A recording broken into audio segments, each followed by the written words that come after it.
All right. Well, hi, everybody. Welcome to our January program meeting for the Wichita Audubon Society. My name is Rachel Roth. I'm your vice president, and with us tonight speaking, we have Bob Gress, our president of the Audubon Society, and someone who I'm sure most of you already know his entire pedigree.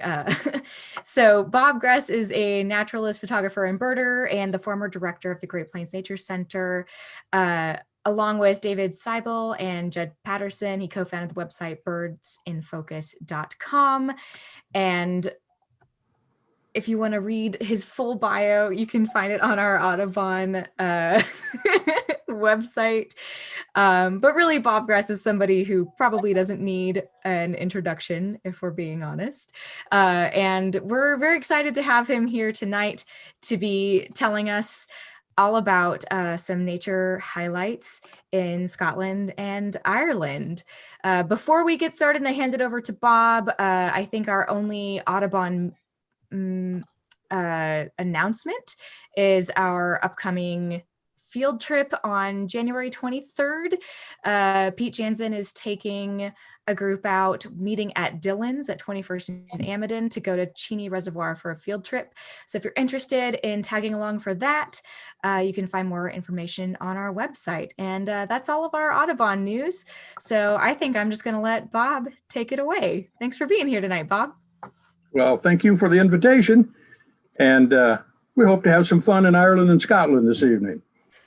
So good evening, everyone. This is kind of a new experience for me to do a program of this type with nobody out there to look at or nobody there to get any feedback from. So we will work our way through this. Ireland and Scotland. Ireland had always been on my wife Mary's list of places that she wanted to go because her great-great-grandmother came from Ireland. And so we kind of wanted to go and see where she had come from. And I had always been interested in Scotland. I had heard about the landscapes of Scotland, some of the birds of Scotland. And so Mary and I put together this trip, and this is entirely on our own. We didn't work through any agency. I found the locations and stuff we wanted to visit, and we put it together and booked our travels, our lodging, and I drove a car over there. And so this is exploring absolutely entirely on our own. For those of you that have seen some of my other programs in the past where I talk a little bit more about nature, this particular program is a little bit more of a travel log. We're going to progress through Scotland and Ireland sequentially, just like Mary and I did. The program contains about 230 pictures that we're going to see in just a little bit. 130 of them are from Scotland, and the last 100 are from Ireland. So we should move right along because I was practicing, and I think we should get through in the allotted time that you've given us, Rachel. So with that, I'm going to go up here and pull up a different screen.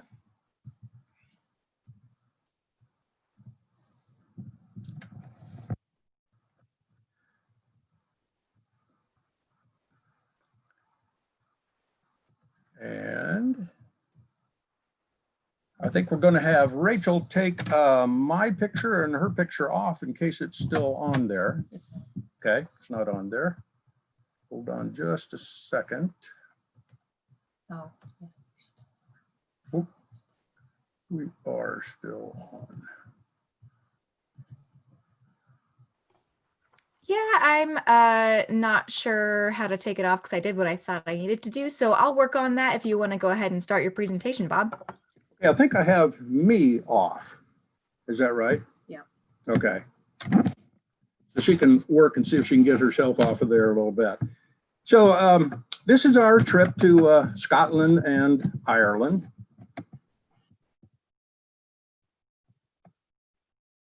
Where it's supposed to be. It's not advancing.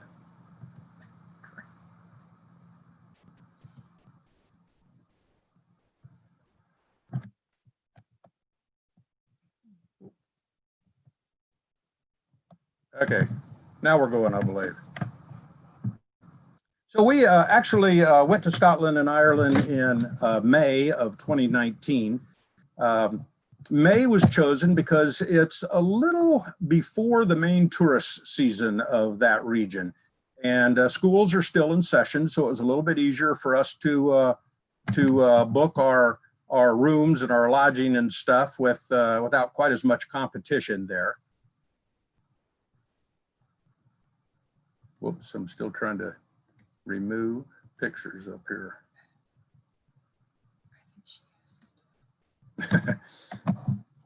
So we started our flights here from Wichita. We flew to Chicago, which took about 2 hours, and then on to Dublin, Ireland, which took 7 hours. And then from there, after a stay in the airport, another 1 hour on to Glasgow, Scotland. And from the time that we left Wichita, had 3 flights, picked up our car and drove 35 miles north to Stirling in Scotland. We had been gone about 30 hours. So we arrived there and we were kind of tired. A little more information about Scotland. Minnesota and Wisconsin together claim 27,000 lakes. And Scotland is a fifth the size of that pair of states, and they claim more lakes than all of Minnesota and Scotland. They claim 31,000 lakes. And of 790 islands, 130 are inhabited. And since the 12th century, the national animal has been the legendary unicorn, which is kind of interesting because most of our people have real animals as their national animal. Scotland has a population of about 5.5 million people today, and nearly 28 million Americans claim Scottish ancestry. So we have about 5 times the number of people with Scottish ancestry than Scotland has people that live there. Our first night's lodging in Stirling was the Hotel Colosseo. And after we explained that we had been up 30 plus hours, they were kind to find us a room. And we actually moved into our room as the cleaning crew was leaving that morning. And we slept for a few hours. And this was not our room. We did not sleep here, but a short walk up the street from our room was the Stirling Castle. I'd heard that if you only visit one castle in all of Scotland, make it this one. And it was indeed an interesting castle originating back in the 1100s, with most of the improvements were actually done in the 1400s and 1500s under King James IV and King James V and King James VI. And it was also the childhood home of Mary, Queen of Scots. And the castle has pretty impressive views of the countryside. It's located for defense and has a 250-foot drop down the side of the crag to the city of Stirling below. This is the Queen Anne Garden. It's nicely landscaped around the castle. We quickly learned that there are castles absolutely everywhere over there. And we're now looking at the Blair Castle on our drive north towards the Cairngorm Mountains. Here, the castle walls and the halls and the hallways are decorated with weapons of all kinds. The skull in the center of this is actually an extinct Irish elk, and they find some of these skulls in peat bogs and stuff around that area. It's obviously related to our moose, has kind of a moose-like rack. The rack sometimes reaches over 11 feet from one end to the other, so they are a huge animal. And just below the skull, hanging there on the wall, is kind of a white cream colored thing that's about 5 or 6 feet long. And that's the single narwhal tusk. And a narwhal is a type of a small northern whale, and his single tusks, which are spiraled, grow from the foreheads of the narwhal. And during that time period, these were oftentimes sold and passed off as unicorn horns. Inside the castle is pretty lavishly decorated as we moved from room to room. The results of hunts by the dukes and guests are everywhere, and most of these are red deer from the castle estate. Just outside on the grounds were the trails through gardens and woods. In the woods are impressive giant sequoias that were brought from California as seedlings, and they tower over Douglas firs, noble firs, grand firs, European larch, and other huge trees. And here we encountered our first Scottish Highland cattle. They come in a variety of colors and are frequently found on the grounds of many of the castles and other tourist sites. Locally, in the Scottish language, these are called Highland coos. We stayed in several self-catered cottages, and we kind of like the cottages even better than the bed and breakfasts and the hotels that we stayed in. We stayed here for 3 nights while exploring the Cairngorm Mountains.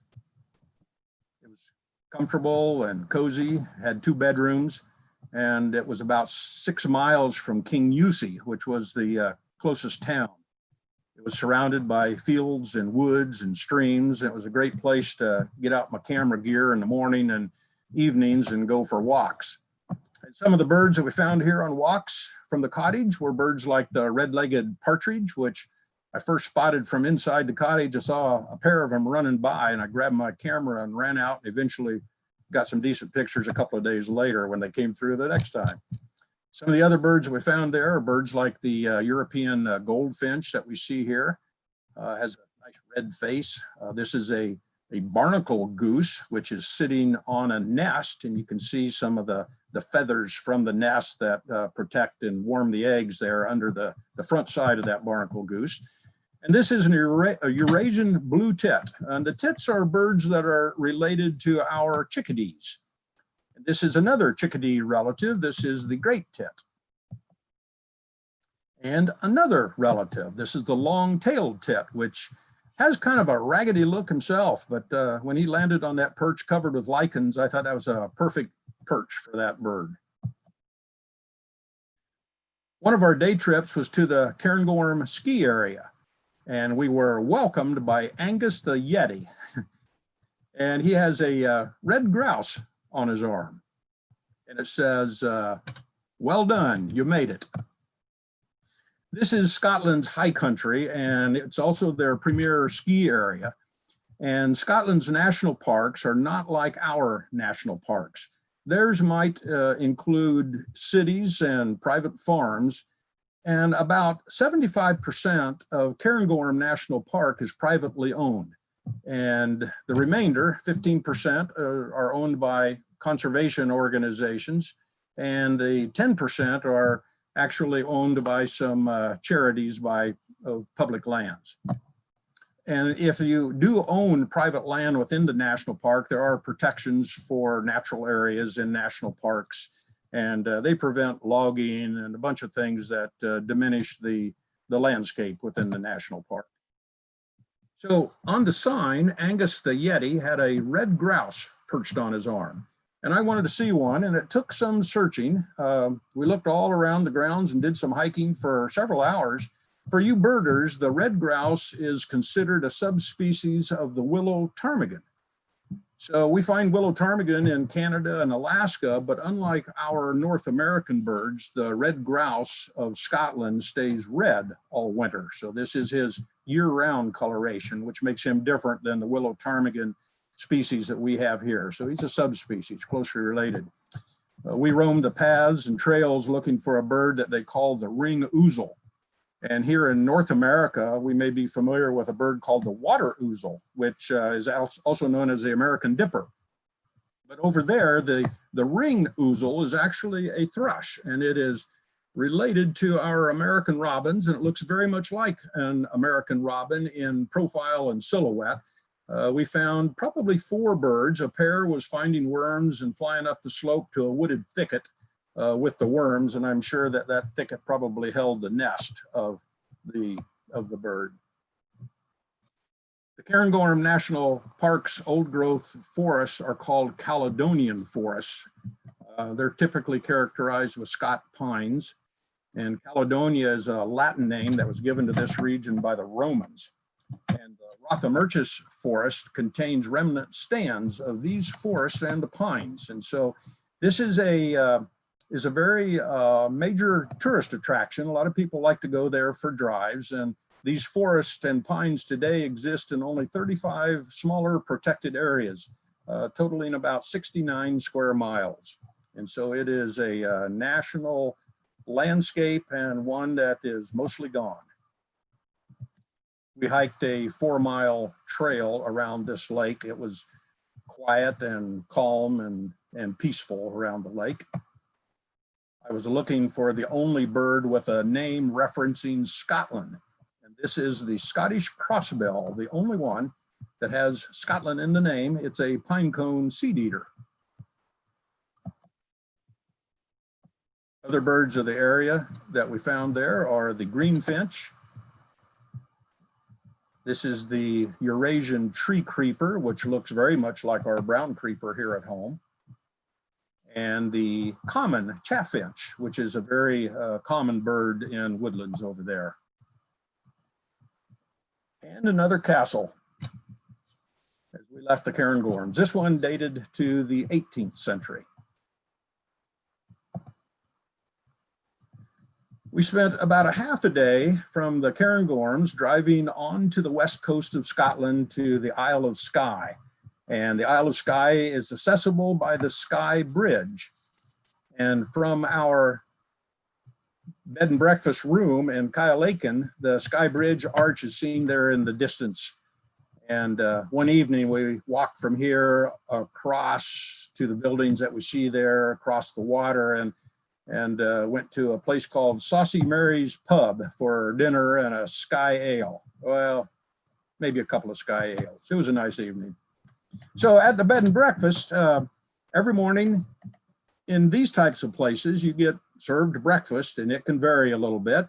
This one has an egg, it has beef sausage, pork sausage, bacon, blood pudding, pork and beans, various breads, cereal, yogurt, juice, coffee.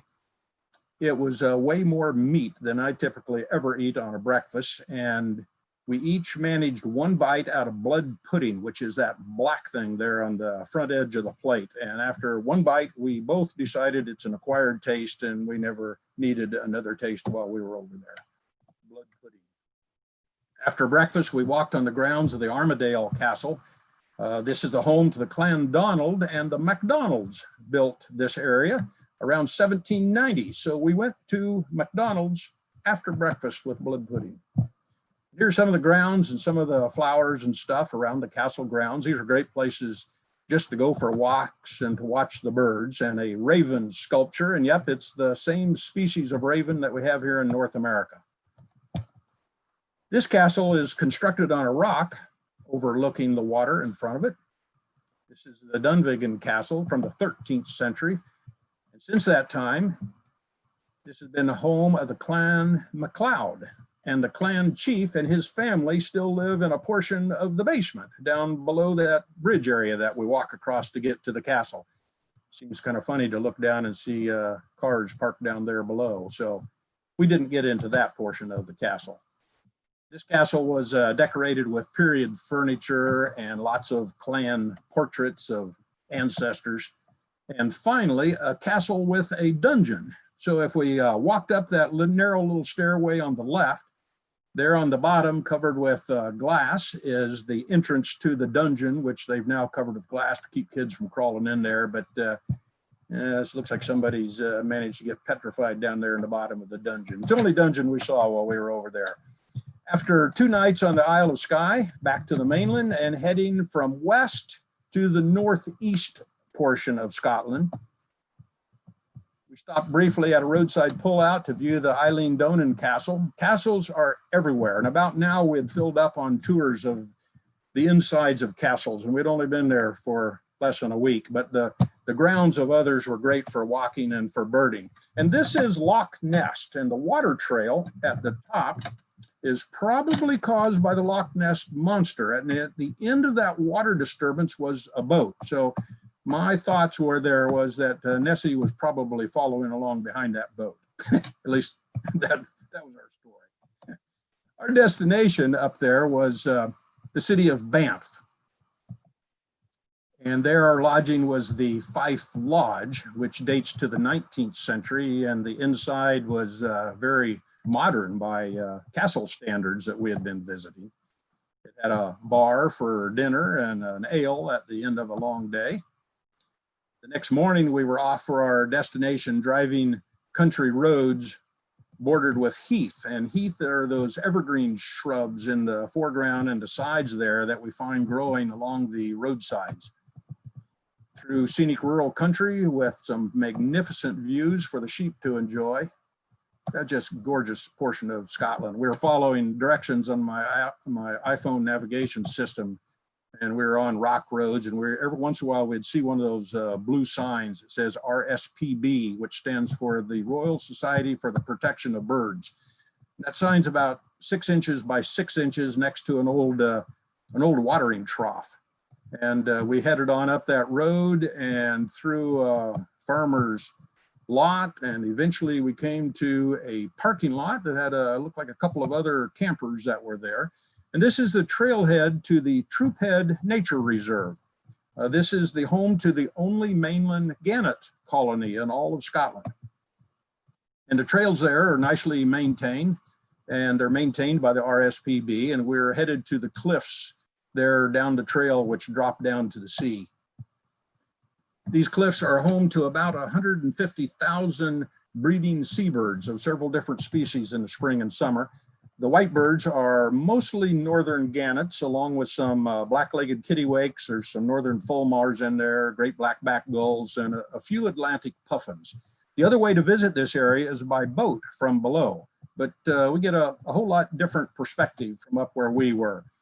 Cliffs with dark birds are mostly common murres with a few razorbills mixed in with them and some European shags. And Mary took this photo of me on the edge of the cliff. In 1988, there were 4 pairs of northern gannets there, only 4 pairs in 1988, and they moved back to the mainland from offshore breeding islands. There are now about 1,500 pairs of gannets here. So the population there is starting to increase. And here's a pair of gannets that appear to be discussing politics. Now this is a gannet pooping, and it disturbingly seems to resemble my signature there against the blue water below. You can easily see the RESS at the end of my name, and I'm not real sure what that means to have your name written in bird poop, but there it was. It was a beautiful day and all the right ingredients for a great day. We were driving country roads, we had gorgeous weather, some wonderful trails to hike, and exploring one of Scotland's real wildlife spectacles. So from that north central portion of Scotland, we're now heading back down the east coast of Scotland to the village of Anstruther. And if I put my cursor up here, do you see that, Rachel? Yes, yeah, we can see it. So right over here across the water is the dark roof of the waterfront pub. And down here we can see the waterfront pub. And here is the stone side of the building here. And if we walk between that pub and that stone wall, we go through an alley to our room, which is tucked away back here in the corner, but with easy access to the harbor. A few hours later, I went back to the harbor and low tide. And at the end of the day, there was no water at all, and all the boats were settled down on the mud and the sand below. The next morning, our tour boat, the May Princess, took us to the Isle of May. And the boat took, about an hour to get out to the island that we were headed to. And the cliffs of the island were covered with seabird excrement that whitewashed all the cliffs of the Isle of May. The tour landed and everybody left our boat. And after everybody had left the boat, I went back down to the dock to photograph common eiders, which are a kind of a sea duck that were floating around in the water around the dock area. So except for one female in the middle of that top picture, these are all males. And the rest of the females of these mated pairs are out on the island where they are nesting somewhere on the island. Later on our hikes, Mary found an incubating female here on the left, and I found a duckling hiding in rocks a little bit later on. The lighthouse seen there on the skyline was erected in 1816 by Robert Louis Stevenson's grandfather. And stone fences there contained the lighthouse keepers' sheep and cattle during that period. Most obvious bird there on the island were actually Arctic nesting terns that aggressively dive intruders, meaning all of us on the boat that came ashore. So they would not only dive on you, but try to deposit on your head in the process of diving on you. These were a few pairs of Atlantic puffins, and in 1960, there were only a few of them there, but by 2003, there were about 68,000 pairs of puffins there. By 2011, just 8 years later, the number had dropped to 45,000 pairs. So there was actually a die-off of food during that period, and the puffin population dropped. These are common murres that we found there, and a couple of other birds. A European shag, which is a type of a cormorant, and a razorbill. You probably notice there are no trees at all on the island. After about 2.5 hours hiking around on the Isle of May, we headed back to Anstruther on the boat.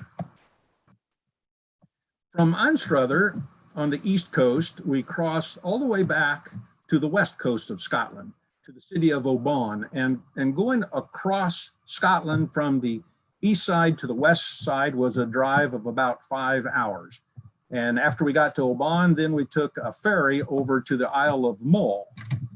Here we found more Highland coos. Mary loved this Scottish breed and brought home coos in the form of some fabric and some postcards and even a figurine of these unique cows.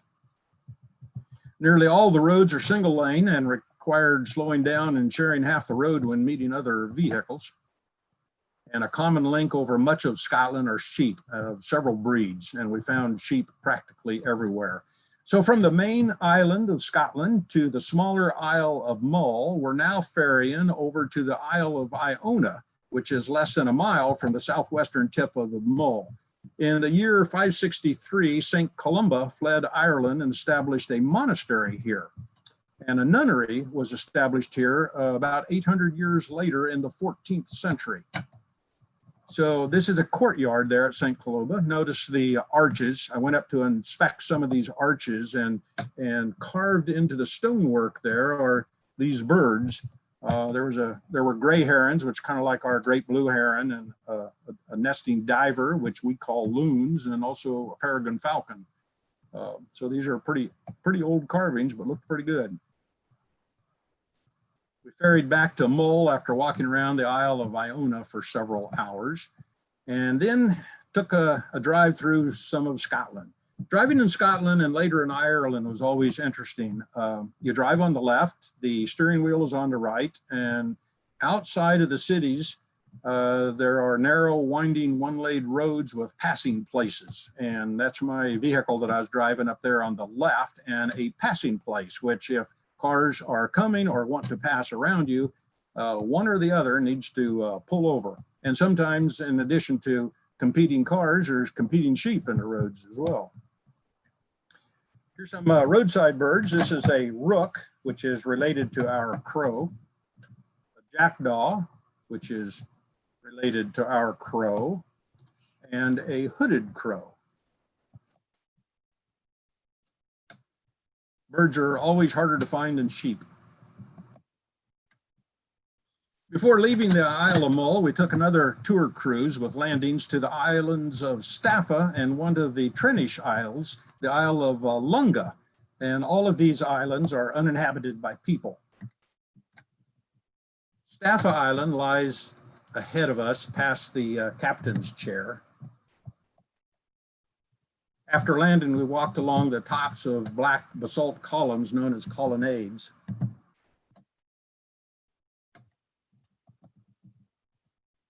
Each column is about as big around as a person. There were They were formed about 60 million years ago when molten basalt burst onto land and it cooled and solidified into these hexagon crystals.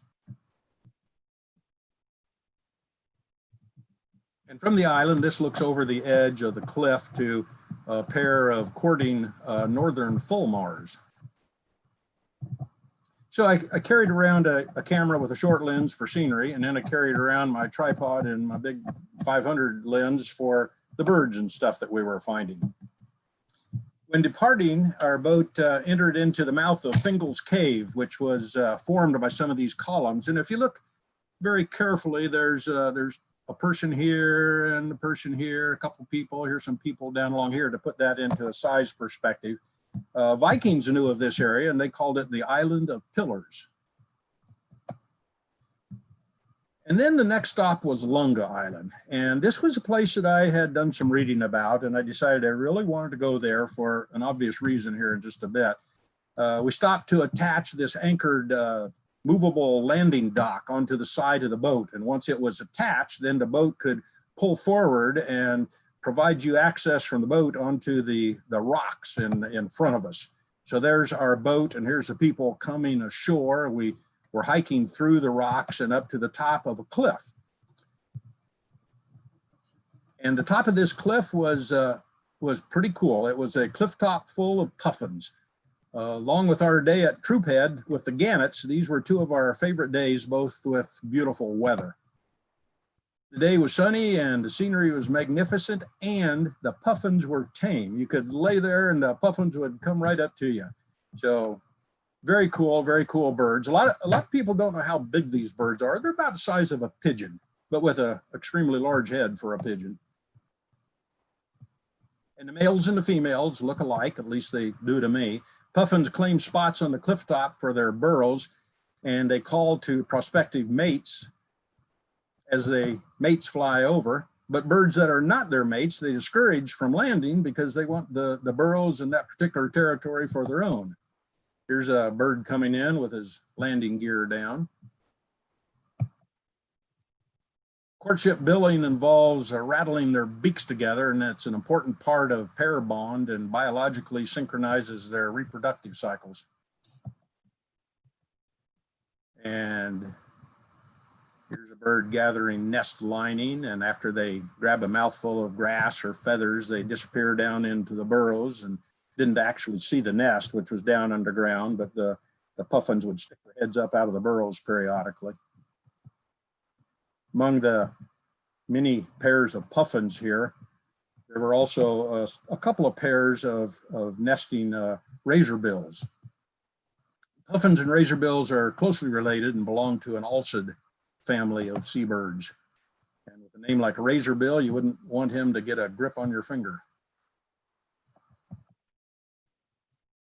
Our view of Lunga Island here before returning to our boat, and if you look down, here's a puffin, and there's a puffin, and there's a puffin, and puffin, and puffins, and there's puffins all along this cliff, and the boat is somewhere down off in this area.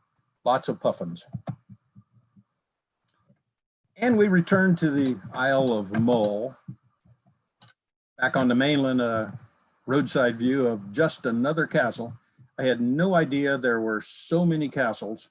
I wasn't even real sure what a castle was. They're just large estates, homes that were built centuries and centuries ago, and obviously built a little bit better than we build our buildings today. Our last destination in Scotland was this. It's the Coolog Lochside Guest House. It sits on the shores of Loch Lomond. So we took a walk that afternoon along the bonny banks of Loch Lomond. And if you don't know, that's lyrics from an old Scottish folk song. Next day, we spent a few hours here waiting to head to the airport in Glasgow. So now we fly on to Ireland. And our flight from Glasgow, Scotland to Dublin, Ireland took about an hour, and we got our car and stayed in a hotel close to Dublin. The next day, we started driving from the east side of Ireland to the west side of Ireland. And the interior portion of Ireland is fairly flat with lots of farm ground. This was also our first opportunity to see and experience peat bogs. We passed areas where peat was being harvested, and I had to get out and go and take a look at it, and then did some reading to figure out what the heck was going on there. Peat's composed mostly of compressed accumulations of vegetation, mostly the roots and the tops of sphagnum moss that has accumulated over centuries. And when freshly cut, peat looks like long cut strips of wet mud. Eventually it dries into brown bricks of masses of roots of vegetation, and some of these are as old as 10,000 years old. The cutting of peat takes a lot of work. The turf is hand dug around May. It's dried and then footed, which means it's stacked up in those little piles that you see there. And each one of those little piles is called, they're called cocks. And so the cocks then are turned frequently to assist the drying process. Every piece of peat is handled about 16 times between harvest and appearing in the bucket by the fireplace to burn. It's reported to be 6 times more inefficient than the next most inefficient fuel. So it's not a very good fuel, but if you live in an area where you have nothing else to burn like coal or wood, this is your fuel. And it might be inefficient, but it's also smoky and it stinks. You burn what you can. We were headed to the County Galway, and I was surprised to see miles and miles of stone finches. And this was our lodging for 3 nights. The owner lived in the house, and I kind of got my back to the house now, facing the lodging that we stayed in. This was a converted and restored old barn, and the name that we see there on the lower left, I'm not exactly sure how you pronounce it. It looks like Teach Namumbo. It's native Irish, meaning house of the cow. It's come a long way from housing cows and pigs and dogs and storing potatoes. This was a cool place, and next to the fireplace were buckets of peat. We didn't burn any.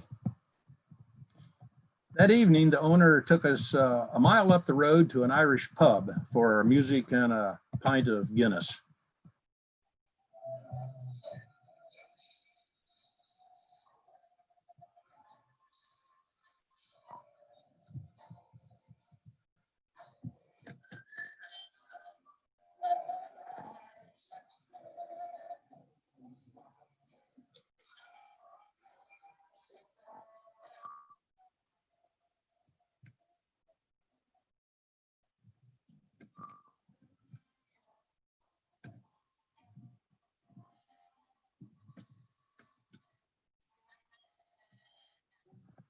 Well, I don't know too much about traditional Irish music, but it was slow and sad, and even the musicians and singers cried while performing that evening. Caught me a little by surprise. The next morning, Mary relaxed in the barn, the renovated barn, and I walked up the lane admiring the rock fences. The ocean was a walk down this lane, and you can see the ocean there off in the distance. Early morning was full of bird songs. And as I walked along, a few of the birds that we found on the fences were birds like this meadow pipit. This is a European stone chat and a greater whitethroat and a reed bunting. It's about the size of a house sparrow. Mid-morning, we went for a drive in County Galway, and the Killarney Harbor with azaleas is one of the more dramatic of Ireland's 3 fjords. 20,000 years ago, you could walk on ice from here all the way to Norway. Much colder period back then. As far as castles are concerned, Kylemore Abbey is it's almost near modern. It was built in the 1860s. And in 1920, the Benedictine sisters founded an abbey here, and they still live here and pay bills with fees from tourist admissions. Most of the abbeys closed because they still live there, but there were a couple of rooms that were open to stick our heads in and to view. The grounds featured a Victorian walled garden. Here's another abbey monastery, this one, the Kong Abbey. Typically, abbeys are building complexes and monasteries may be single buildings. And a cemetery with headstones so old you can't even read the names on the headstones anymore. This is the ruins of the monks' fishing house, perhaps one of the first covered fishing docks. I'd never seen one built with stones before. And on the monks' fishing house, we found this gray wagtail. And then into the forest and a hike along the trails in there. And in the woods, we found several birds. This is the European robin. And this gold cress is related to our kinglets, pretty easy to see. In the County Clare, we spent a couple of nights in the coastal village of Doolin. It's adjacent to the Cliffs of Moher.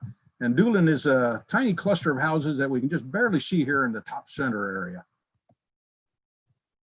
Cliffs of Moher are a popular tourist area.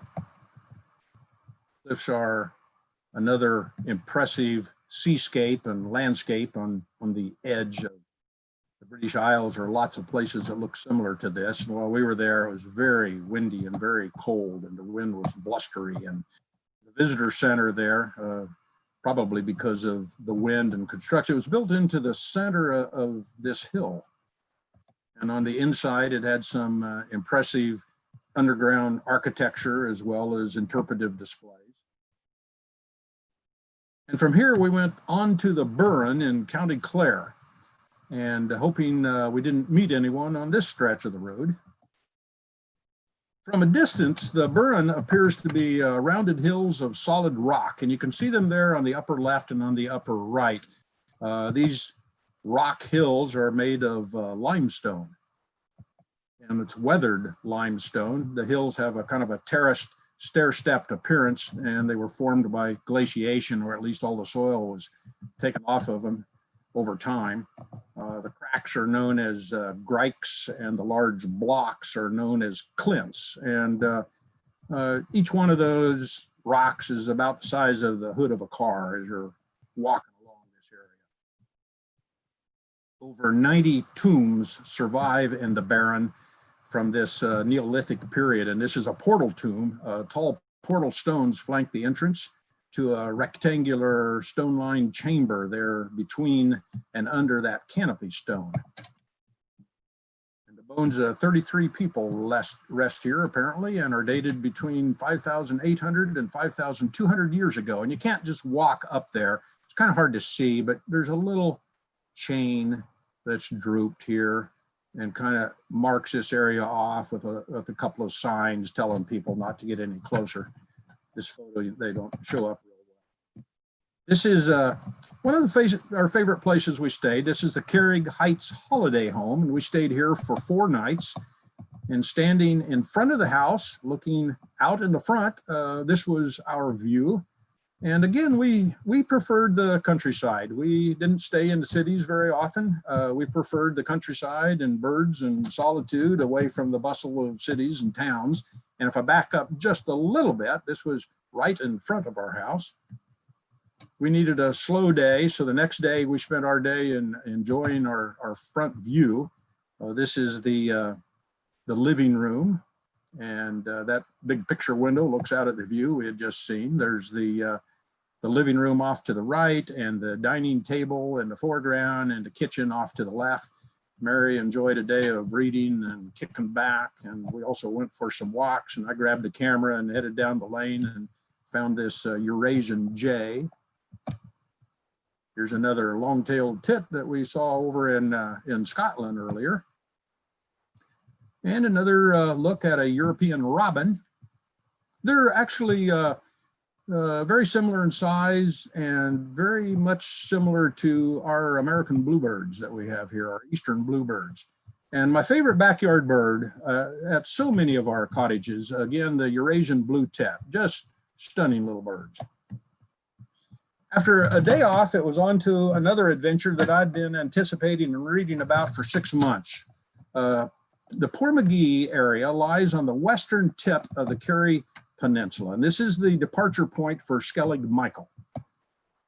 Skellig Michael is one of the Skellig Isles, and about 40% of all the scheduled trips here get canceled due to rough seas.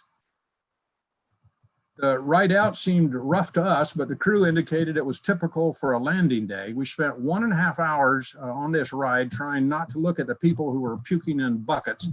Saying Mary that did not like this ride is an understatement.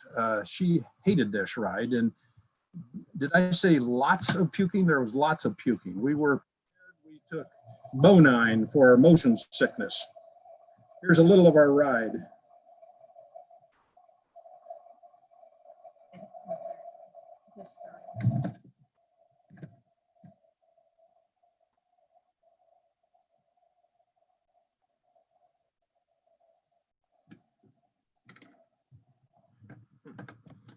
Okay, so we landed and had 2 hours on the island. Our destination was towards the top of the island, and we hiked along a little trail here under this roofed walkway, which kept rocks from up above, dislodged rocks from walkers from beating us as we walked along. We came to a little area where we had a little orientation meeting with somebody that works there with the tour boats that landed, and he started telling us about what's in front of you. He said he likened it to climbing a trail that went to the top of a 50-story building with uneven, wet, slippery steps on the outside of the building with winds gusting and trying to blow you off. And it was kind of intimidating, but again, puffins. Skellig Michael had puffins, thousands of puffins, and they would scoot to one side of the steps as we walked up the other side, and they will sit there and watch this constant human parade of people going up and down and going to the top of Skellig, or at least partway to the top. Have you noticed I like puffins? We've seen them on several different places. Mary, too, she liked puffins, and she also decided that her trick knee, which has a tendency to be a little unpredictable at times, convinced her that she'd spend more time with the puffins and not go all the way to the top. So this was about a third of the way up, and Mary stayed with the puffins, and I kept going. Okay, on up, slicker and steeper and wet, and with a fall, a slide on slick rocks all the way to the sea. I think Mary was happier at this time to be back with the puffins. So here's a couple of resting stops looking back down at the trail that I had been walking up. And eventually our final destination. The destination were the stone huts of a 7th century monastery. And there in the foreground, you can see some tombstones on that little piece of turf there in the foreground. And people could walk around and explore and stick your head in these beehives.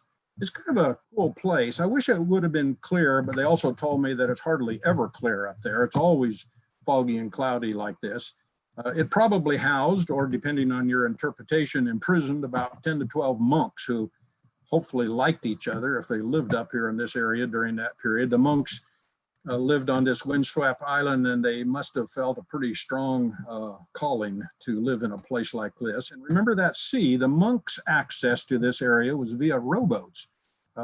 Just can't imagine rowing a boat all the way out there. And of course, if it's wet and dark and cold, a smaller door just lets in more cold air. So the doors were as small as necessary to let you in and out. And that's me crouching there in the foreground of that one hut. And over the edge, looking back down to the ocean below, and more puffins in flight and sitting around, and burrows in the soil there. And then the exit for the hike out and the walk back down the mountain. It's kind of a surreal place, and movie makers discovered that. It's a place of rugged isolation. In the Star Wars film, The Force Awakens, Luke Skywalker was filmed here at his retreat at the end of the movie.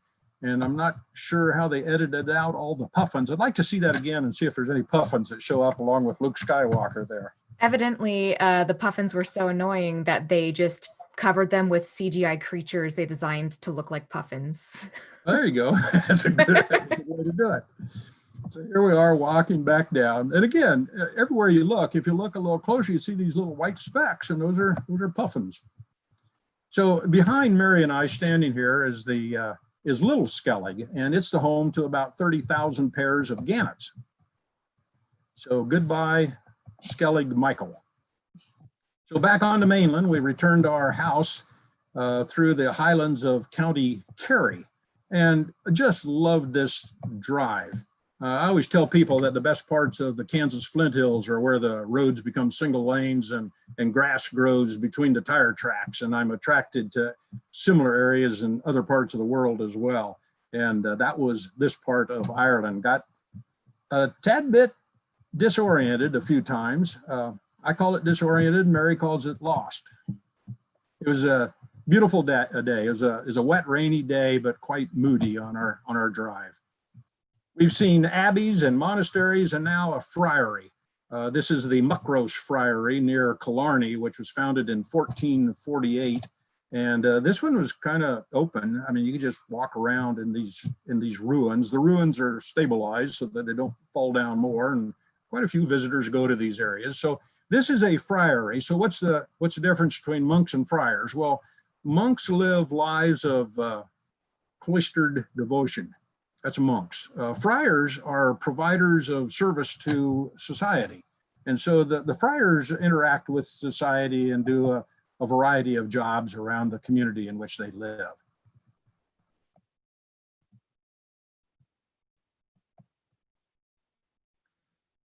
So on the road again, south to the city of Cove. It's spelled C-O-B-H, it's pronounced C-O-V-E. It sits on the southern end of Ireland, and it's best known for its natural harbor. And we were told that it is second only to Sydney, Australia, for natural deep waters for large ships to dock. And while we were there, the Norwegian Spirit docked, and it spilled about 3,000 passengers onto the streets.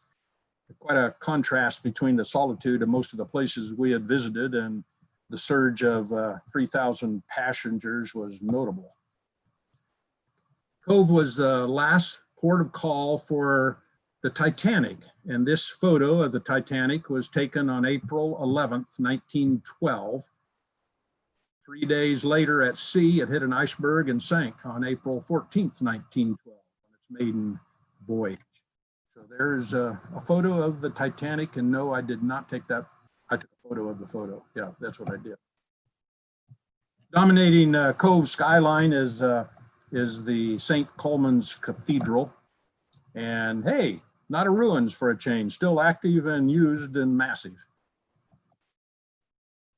So from our bed and breakfast, here we are overlooking the Cove Harbor the next morning.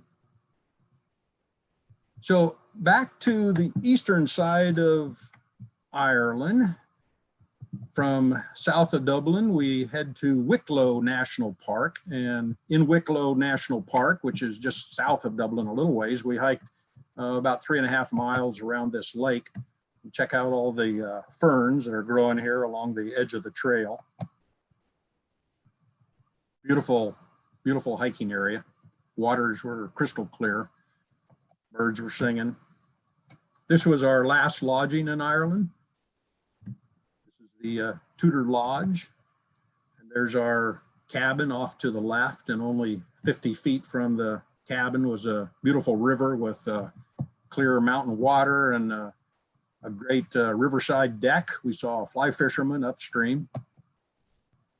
There's a last place to enjoy a few birds before heading to the airport. And on the lawn in front of our cabin was a white wagtail, and a white-throated dipper was feeding in the river just below the deck. So, ready to leave the beautiful coast of Ireland. It just seemed to be gorgeous everywhere. And emerald green, yes, but not unlike Kansas in the springtime. I mean, it was green. It wasn't that much greener than Kansas in the springtime, but it's a gorgeous place with stunning views. We left castles and abbeys and monasteries and friaries and churches and ruins and lots of nature. We leave the Emerald Isle of Ireland. So now I'm packed up and ready for airports and the flight home. And with that, I'm going to end this slideshow. We'll back up with Rachel, I think. Yeah, no, I'm here. I am not sharing the screen with you at the moment. I can change it back, but yeah. Thank you so much, Bob. That was what an incredible journey, and the thorough information of like every single place that you went to. Just can't wait to be traveling again. Yeah, we're all anxious to get traveling again. For the Audubon folks out there, for the birders, in Scotland, I saw 97 species of birds in Scotland in 2 weeks, which is not very many if you compare them to Central America or South America or something like that. In Ireland, I saw 67 species of birds in 2 weeks. And in all of that month that we were over there, we saw a couple of red deer, a warren of European rabbits, and a couple of squirrels, and a gray seal. So mammals were incredibly difficult to find over there. There are some in other areas, but for those of us that live here, you know, rabbits and squirrels is mostly what we see too. We don't drive our countryside every day and see bobcats and coyotes and badgers and all of the critters that we have here. So finding mammals was difficult. I think that one of the reasons why you don't see lots and lots of cliff nesting birds on the mainland anymore is probably one of the reasons why you don't find lots of mammals anymore. And that's one of the reasons is because of the Irish famine in the mid 1800s, where literally if your family's starving to death and you've got a warren of rabbits, how long are they going to last? I mean, you're going to eat them. And so people were eating practically anything. The population of Ireland dropped by millions during that period. Not all died, many immigrated, which partly is responsible for why we have so many Irish and Scottish descendants here in the US now. Right. Wow. It's crazy to think that it's still affecting the mammals today, because the cliff nesting birds and stuff seem to have been popping back. But Yeah. I have a few questions for you, Bob. Okay. First, Carolyn Schwab wants to know what the monks would have used to heat the beehives. What would they have what now? What would they have used to heat the beehives? I think she's talking about the structures on Skellig Michael. That's a good question. I have absolutely no idea. The island isn't big enough to have peat bogs, so there's no peat there. There are no trees there. There used to be, there was some coal mines in Ireland, and how much coal they had access to, I don't know. I heard that the people that lived on the mainland during that period would row out there with supplies to the monks periodically, but it was pretty unscheduled and tough to predict because the seas were unpredictable. But they also claim, I don't know for sure how they know this, but they claim that the seas are rougher today than they were back then. So I'm not exactly sure what they used to determine that. But I also don't know what they ate. I imagine they ate puffins. Puffins, yeah. Puffins, so. I know in some places that eat puffins, they'll hunt them with nets. Yeah. Yeah. Seems kind of unfair. That'd be easy target, but. Yeah, it would be a life of solitude. And boy, you know, you think about we don't know anything about solitude with COVID-19. Imagine living there with no entertainment, no interaction with people for months on end. It just almost mind-blowing that they would do that willingly. Yeah. Related, I see we have questions on YouTube too, and I'll get to you guys in a second. But Jim Walton wants to know what the altitude was there on Skellig Michael. Well, altitude was sea level. Okay. And you mean as far as up at the top? Yeah. I think it was 650 steps up. So I'm not exactly sure if those were like 6-inch steps. So we're talking about 300 feet or something like that. Altitude wasn't that high, but it was as cold and windy as is mostly the case there. Right. What about reptiles? Cheryl Miller is curious about reptiles in those areas. Never saw one, never heard of one, and there's an old story about driving all the snakes out of Ireland and stuff, and it's cold and not good for snakes. Now, whether there are some down in England, down around London, down in that area, I don't know for sure. Maybe, I don't know if the Marlets or if any of the Herpers are following this tonight. They may have an answer to that. I did not see any books or any references to reptiles. Huh. I'm trying to think if I don't know why my screen has just turned green. Oh dear. Well, now you're red. I don't know what's happening. That's okay. There we go. Goodness gracious. Yeah, I don't know about like toads or anything either. We'll do some reconnaissance on that one. That's an interesting question. Not sure. Of course, we were there in May. It would get a little bit warmer, but it was their spring. But we heard no amphibians calling. Dexter Martis has chimed in and says there's snakes on the mainland of Britannia. So I guess there are some snakes. Okay. Jill Seiler wants to know, what was your favorite species you saw besides puffins? Good question. You know, that's a good question. You know, when we went over, I didn't expect to see lots of birds, but about everything I saw there was new to me. I kind of enjoyed the woodland birds.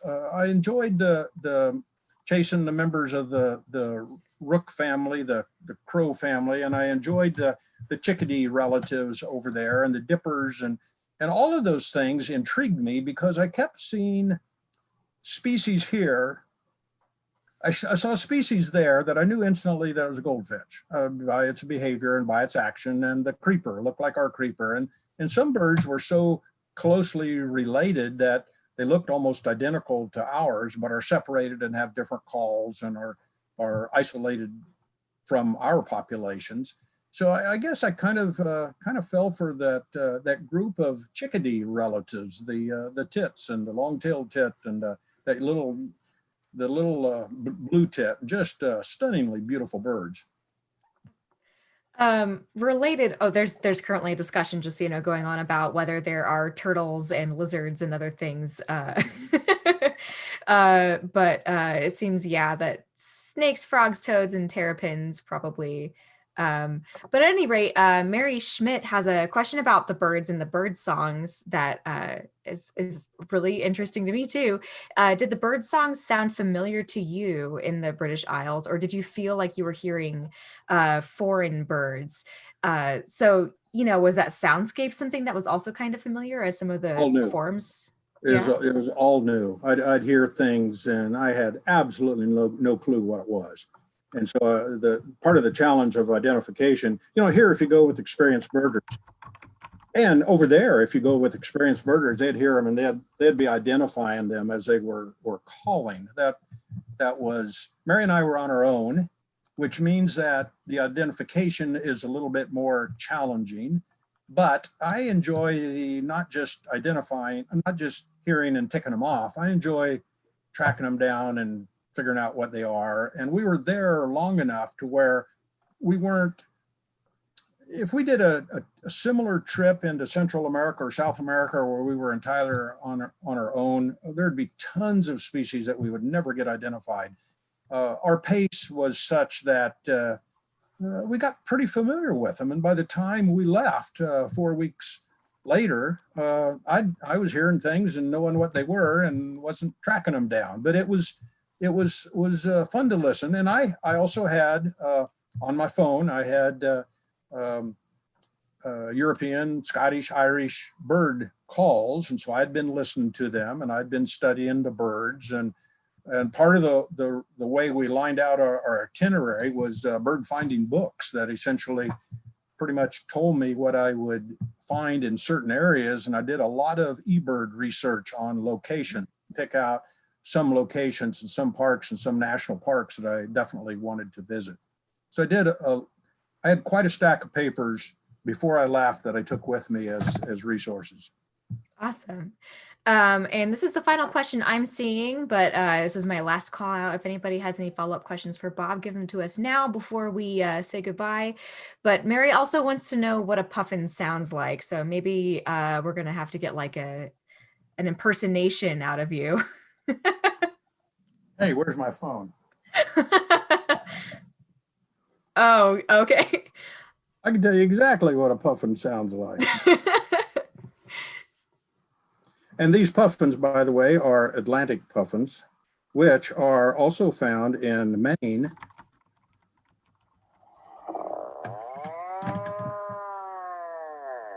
Can you hear that? Sounds like a chainsaw.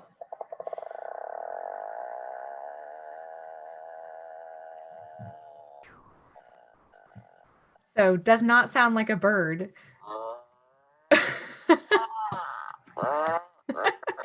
That puffin just got us a couple of fresh likes on this video. Absolutely. Yeah, that's Oh a gosh. cool call. And I saw it referenced several times that stick your head in a puffin burrow and it sounds like somebody's got a chainsaw in there. Of course, it wasn't that loud, but it does sound somewhat like a chainsaw. The birds that were flying along the cliffs, most of the puffins were relatively quiet. They made some mostly visual displays and open beak displays and stuff, but not a whole lot of sounds there. I've heard that, and puffins excavate their own burrows, right? That's correct. Yeah, I've heard that sometimes they can make the ground so unstable that it can be dangerous in the cliffs. Was that your experience? Ooh. Yeah, and they're on Staffa Island where we hiked up to the top of the cliff. Lots of instruction before we got up there that leave a couple of body links between you and the edge of the cliff and do not get closer, not because of being afraid of us falling over, which was a possibility, but also it caves into puffin burrows and destroys their nesting sites. And they didn't want to destroy the nesting sites of the puffins. And so you kind of see the worn areas on the ground where people can walk, and the boat folks went up with us and cautioned you if you were getting too close. So do not get closer. There are burrows there. And I heard a couple of people get warned. Most people were pretty good. A lot of people with small cameras and short lens were kind of pushing it, I thought. And of course, I had a big lens and backed way up, and they took a short lens and tried to get real close. So a lot of it depends on your technique as well. But everybody absolutely loved puffins. I got a sneaking suspicion that of all the birds found over there, that the puffins are probably the number one favorite for all tourists that go over there, because they're visible for one thing, and relatively easy to find if you go to the right areas. Right. Awesome. Well, I'm not seeing any other questions, but I'm sure you will be checking out the Facebook comments and stuff. So if anybody has a note for you, just leave it in the comments, and we'll be back next month to learn a little bit about bees. But that's it for tonight's presentation. So thanks so much, Bob. Very much. Good to see everybody.